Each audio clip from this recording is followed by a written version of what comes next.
رفته که در همون بیماریه که غضب الله باشه ما او در راضییم؟ نه، فقط راضیگی الله هم باید ما طلب کنیم. نه صحابه بزرگ نه، هر چیزی ده که راضیگی خدای همون ده باید ما راضی شیم.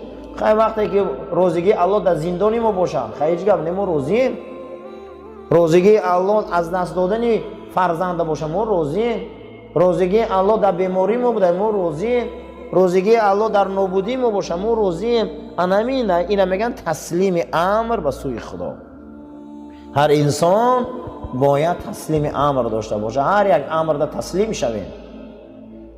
انامین سیومین کاری که انسان در امر خدا دادگی در امر خدا تسلیم میشده، این یکی از چی بوده؟ اخلاقهای حسنه اسلامی.